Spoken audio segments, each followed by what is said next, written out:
The 1970s weren't just about muscle cars. There were also some questionable choices on the road.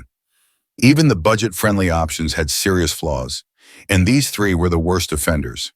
Cheap, poorly designed, and laughably bad, these cars were so regrettable that even a low price couldn't justify them. Get ready to discover the three stupidest cars from the 1970s. They were affordable, but definitely not worth it.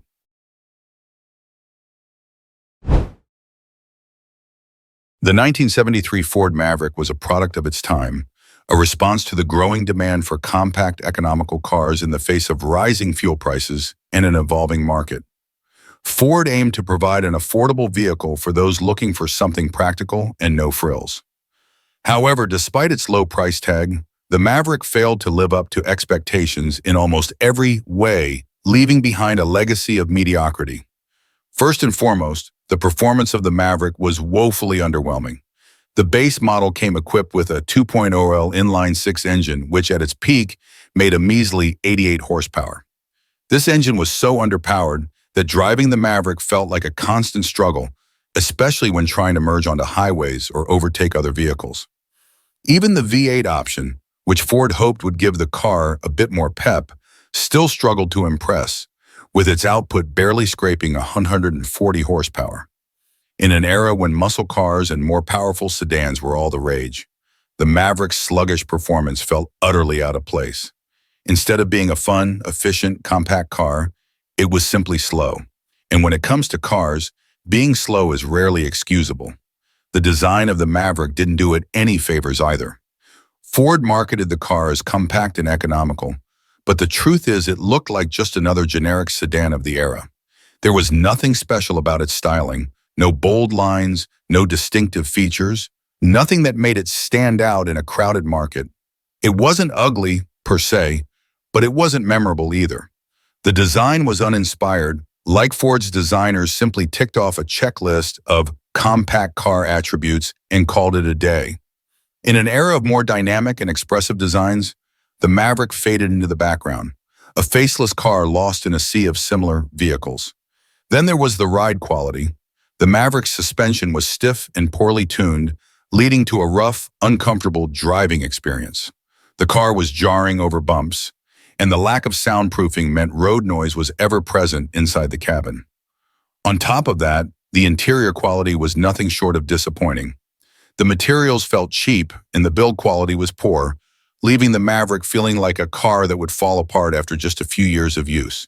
The seats were basic, with no comfort or style to speak of, and the dashboard was just as uninspired. There was nothing luxurious about the interior. It was just a place to sit while you tried to endure the ride. For all its cheapness, the Maverick still didn't offer much in return. Despite being marketed as an affordable car, it came at the cost of a miserable driving experience. It was unreliable, uncomfortable, and lacked the fun or excitement that even budget cars of the time could deliver. If you were in the market for a cheap car in the 70s, you might have looked at the Maverick, but you quickly realized that even on a tight budget, you were still making a poor decision by choosing it. The Maverick's reputation only worsened over time. In a market where cars like the Toyota Corolla were taking over with their reliability and practicality, the Maverick was left behind. It didn't offer the fuel efficiency or longevity of its competitors, and its performance and build quality were subpar.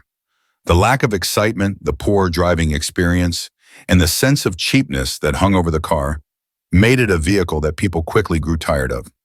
The 1973 Ford Maverick is a testament to how low cost and affordability can sometimes come at the expense of everything else.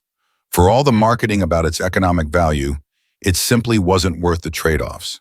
The lack of performance, the uninspired design, and the poor build quality made the Maverick a regrettable choice for anyone who had to live with it.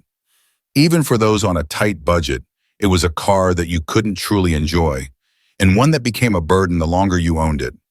It's one of those cars that's remembered not for being particularly bad, but for being so thoroughly mediocre that it simply doesn't leave any lasting impact. The 1974 Chevrolet Vega is a prime example of how a car, designed with the best of intentions, can fall disastrously short when it comes to execution. Chevrolet's aim was to create a compact, affordable car that would offer practicality without breaking the bank. But what they actually delivered was a subpar, unreliable vehicle that would become notorious for its myriad problems. Over the years, the Vega has been remembered not for its appeal or its design, but for its mechanical failures and poor build quality. First and foremost, the Vega's engine was a disaster. The 2.3L four-cylinder engine was marketed as an economical powertrain option, but it turned out to be far from reliable.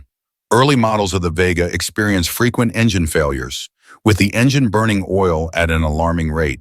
This meant that owners had to constantly top up the oil well to avoid engine damage, and in many cases the engine would fail altogether long before its expected lifespan.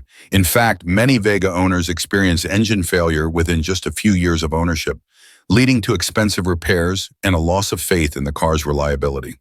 The engine's issues weren't just confined to burning oil. Constant overheating and failure of vital components were all too common. For a car that was supposed to be a budget-friendly option, this was a major issue that left many owners frustrated and stranded on the side of the road. The next glaring problem with the Vega was its rust issues. Despite being a relatively new car in the 1970s, the Vega was prone to rust almost immediately after it was driven off the lot. The steel body panels were cheap, and over time, they began to corrode.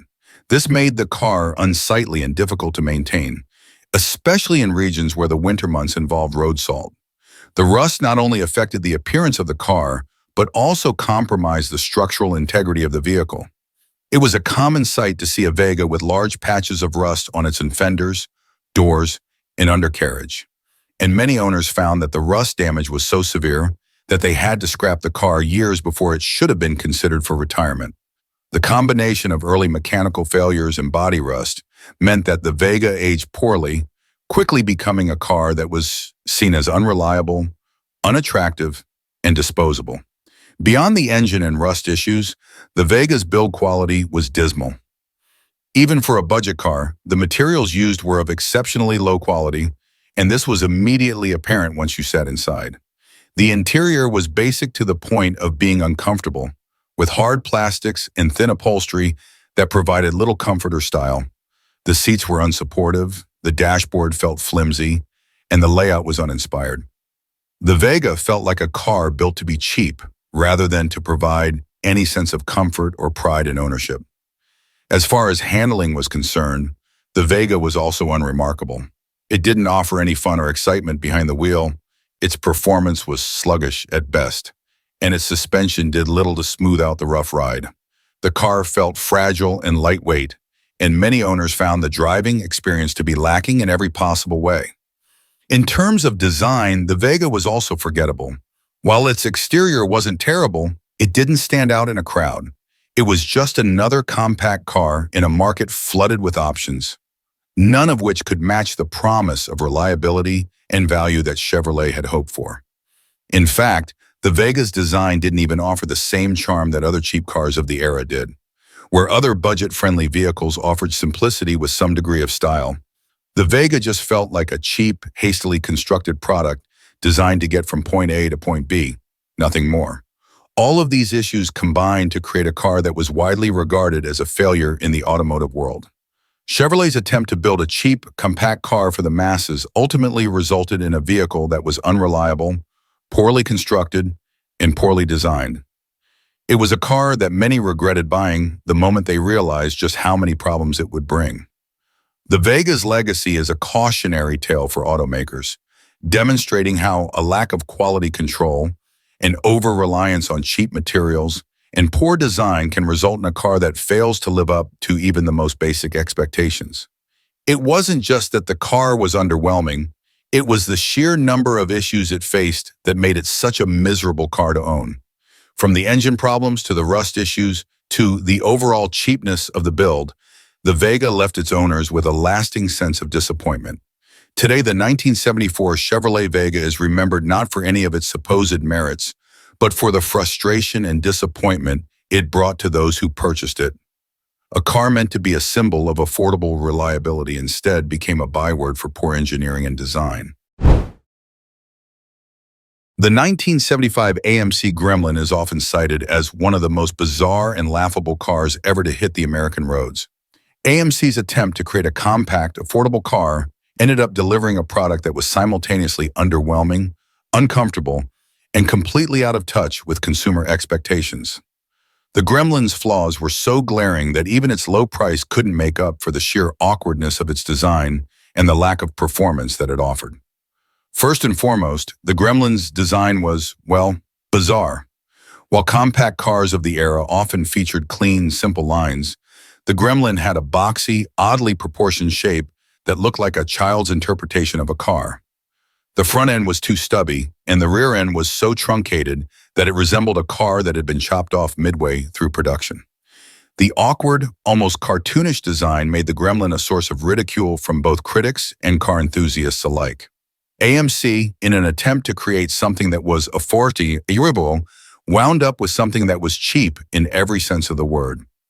It wasn't just that the Gremlin was ugly, it was so unintentionally odd that it drew more attention for being strange than for being practical or stylish. In terms of performance, the Gremlin was equally underwhelming. The base model came with a tiny 1.6L four-cylinder engine, which struggled to get the car up to speed in any meaningful way.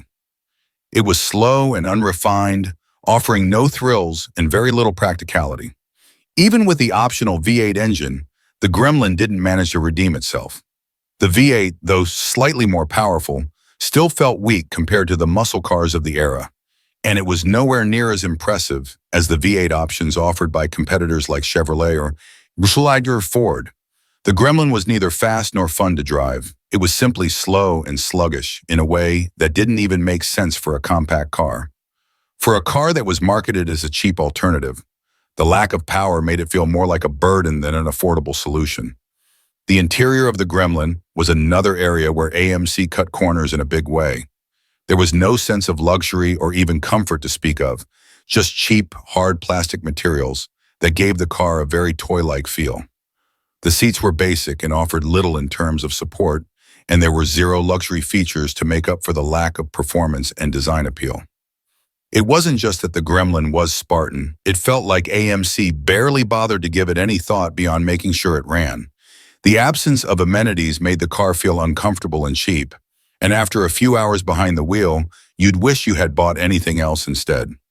Despite being marketed as an affordable, no-frills car, the Gremlin's many shortcomings made it a poor choice even for those on a tight budget. The car's performance was lackluster, its design was hideous, and its interior was borderline uncomfortable. With so many other cars offering better performance, comfort, and looks for a similar price, the Gremlin was a hard sell. It was a car that, for all its faults, somehow became a strange part of automotive history. Not because it was groundbreaking or revolutionary, but because it was so far removed from what a decent car should be. In retrospect, the Gremlin's failures go far beyond just its odd design or underpowered engine. It was a car that was half-baked and completely uninspired. What AMC intended to be a compact, affordable vehicle turned into a design disaster with poor performance and no redeeming qualities. The Gremlin was ugly, slow, and uncomfortable, essentially a car that few would want to drive, even if it was free. While there's a strange charm in how the Gremlin has become a cult classic among car enthusiasts, the truth is that it remains one of the least desirable cars of its time. In the end, the Gremlin wasn't just a bad car, it was a car that became a punchline.